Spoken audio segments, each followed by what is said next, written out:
যে দর্শক যেমনটি বলছিলাম, আমরা এখন আছি সুনামগঞ্জ জেলার জামালগঞ্জ উপজেলার শাসনা বাজারে।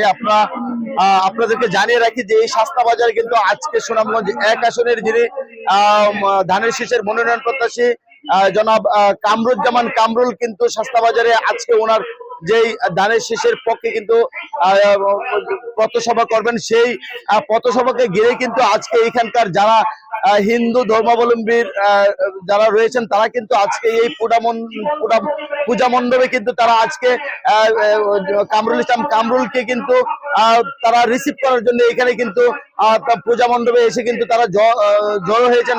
আরেকটি বিষয় আপনাকে জানিয়ে রাখি, ইতিমধ্যে কিন্তু কামরুল ইসলাম কামরুল সুনামগঞ্জ 1 আসনের ধর্মভাষা জামালগঞ্জ মদিনানগর এবং তাহিরপুরের কিন্তু বিভিন্ন এলাকায় গণসংযোগ করছেন।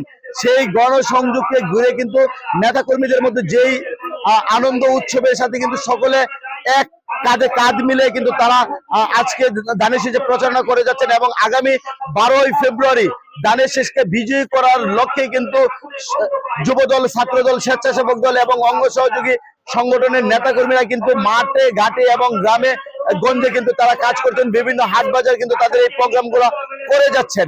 তো আজকে আপনারা একটু পরে দেখতে পারবেন কামরুল ইসলাম কামরুল, আমরা শুনবো ওনার নির্বাচনী উন্নয়ন ভাবনা নিয়ে কি কথা বলবেন, সেগুলা শুনবো। আপনারা আমাদের পাশে থাকেন। এই ছিল আমার কাছে এখন পর্যন্ত সর্বশেষ।